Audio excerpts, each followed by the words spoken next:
Sir Liam Fox is one of Britain's most formidable statesmen, a medical doctor turned political heavyweight who during more than 3 decades in Parliament served as Secretary of State for Defence and later as the UK's first Secretary of State for International Trade.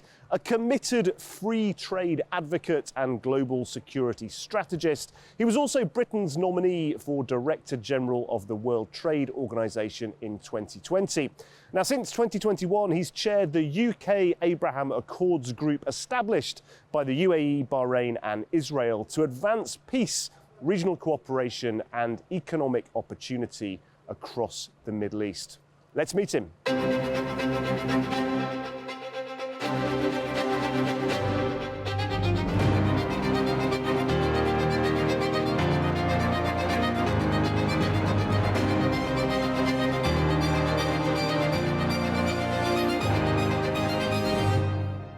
Well, Sir Liam, thank you very much for joining us.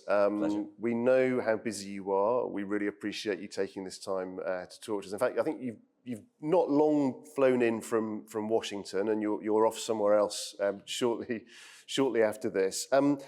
One of the reasons you're here is for the first ever Azerbaijan-UK policy dialogue. Just tell us about that event and why you think it's particularly important right now.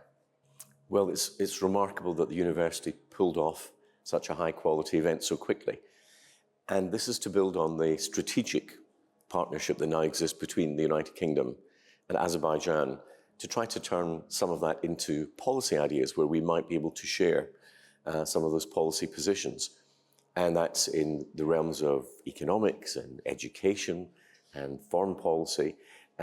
We have so many common views of the world and so many commonalities in terms of how we see our own development, that sharing those ideas with experts in those respective fields, I think, is a very smart thing to do.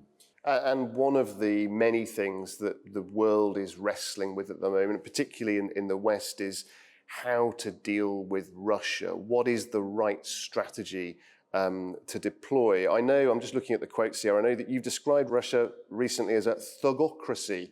Do you think that accurately characterises the UK government's opinion?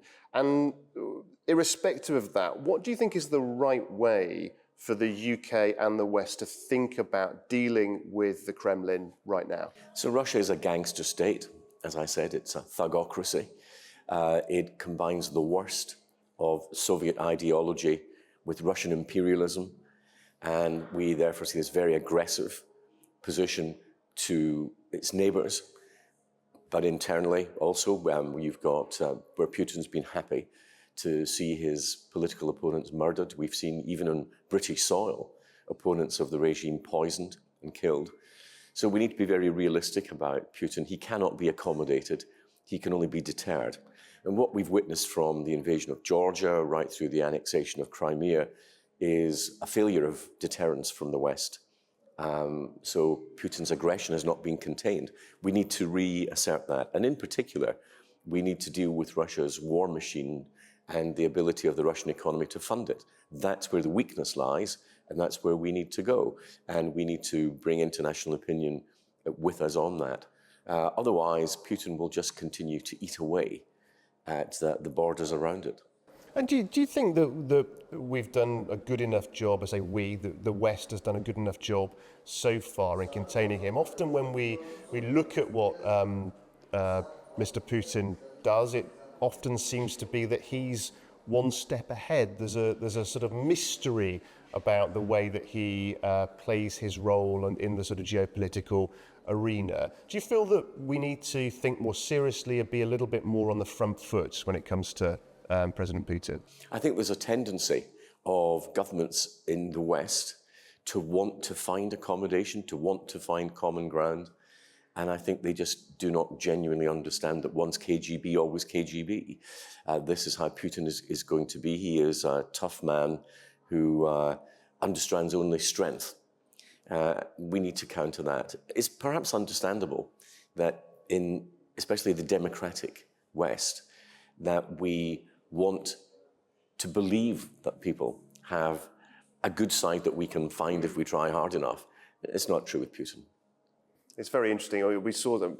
I'm a Brit, and I remember well the incidents, the poisoning incidents in the UK. And I think that attitude that you spoke of there was prevalent at that time. This sense that surely, if you just speak to someone enough, their inner goodness will come out, and you'll be able to persuade them that this is not the way to behave. That's how we tend to perform in mature Western democratic states. It's not how they perform in Putin's Russia. The quicker we can get that into the head of Western leaders, the better. And let's move now to another area of the world that is attracting a huge amount of attention. You're chairman of the UK Abraham Accords group. Just tell us a bit about that. And also, it'd be good to get your perspective on a future role for Azerbaijan, how you might see that relationship. And then in turn, how you anticipate that might reshape regional cooperation. So I'm chairman of the Abraham Accords Prosperity Group, which is an international group. And it's about taking forward the principles of reconciliation and opportunity that come with the Abraham Accords political process. And our role is to translate that political process into a tangible benefit on the street, particularly for young people. As I would say as a doctor, if we've got the same DNA as our parents, if we make exactly the same choices as our parents, we'll end up with exactly the same outcomes. So we've got to try to create new choices, new opportunities. That's what we're about, and it's based on a number of different elements. We have something called REACH, or Istamid in Arabic, which is our communications channel, which has been extremely successful in its first couple of weeks of launch. Over 2 million views in that. Secondly, we've got the fund itself, the Abraham Accords Prosperity Fund, which we'll be launching very shortly. Then we have a think tank network involving a number of different countries inside and outside the Abraham Accords process to try to bring the young thought leaders together. And we're looking at incorporating one of the think tanks here in Azerbaijan into that grouping. We'll make an announcement on that shortly. But it's to create an ecosystem within which the political process can operate, because unless we can make that political change easily accessible in terms of opportunity and prosperity to the wider population in the region, then it won't have the longevity which it deserves. And I guess critics might say that this is about propaganda, it's about lobbying on one particular position in the world. But I guess your position would be, well, actually, no, you're quite open on these fora, whether it's in person or digitally, to actually debate all aspects of these issues.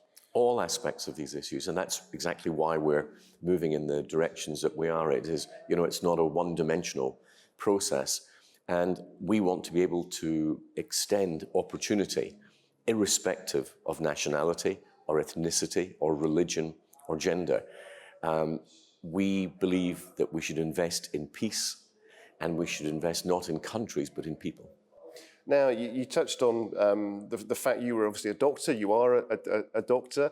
You've been a minister of state. You've travelled the world negotiating deals, creating agreements and consensus.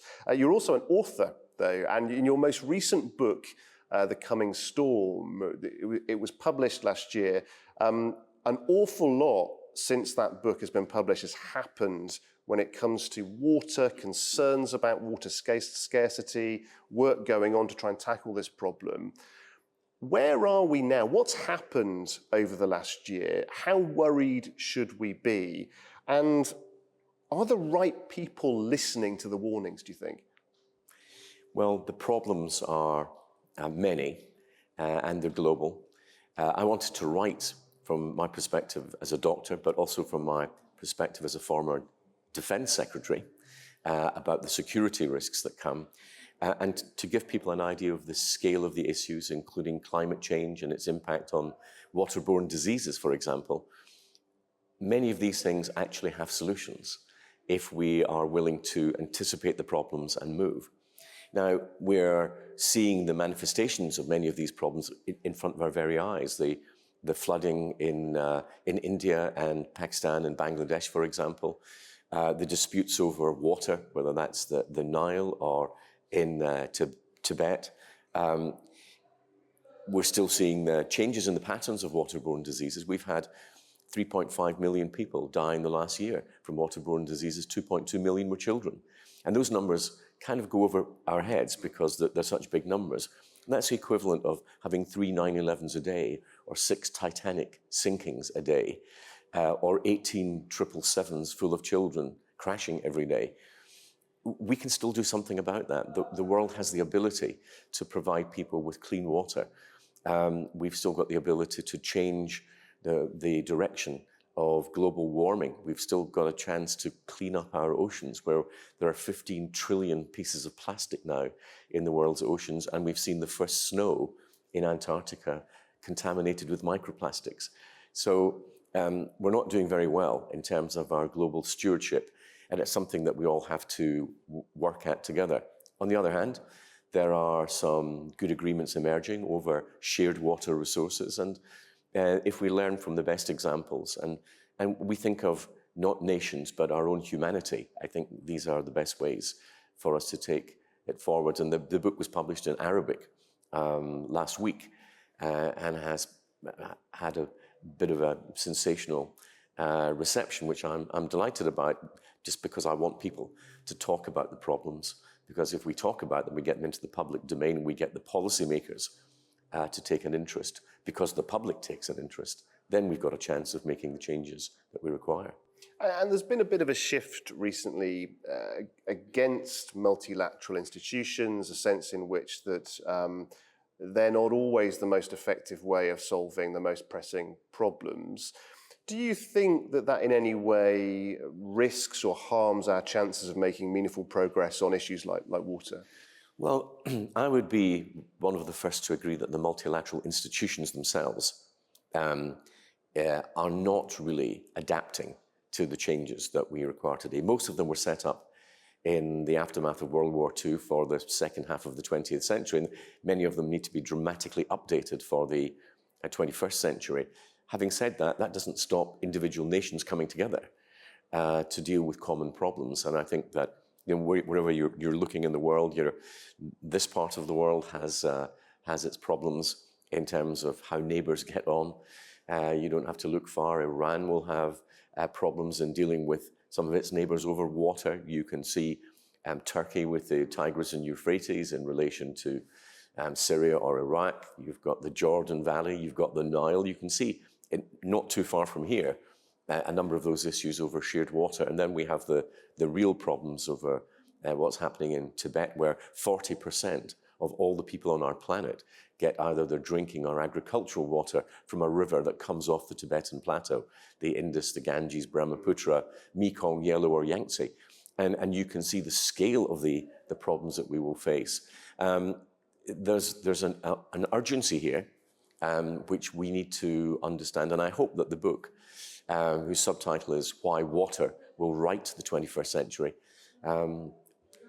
please, anyone who's got a handle on policy, read it and understand the problems. Okay, well, we wish you well with that. I'm sure many more people will read it over the coming months and years, and we wish you very well with all the range of different pieces of work that you do. Sir Liam Fox, thank you very much indeed for joining us on AnewZ. My pleasure, thank you.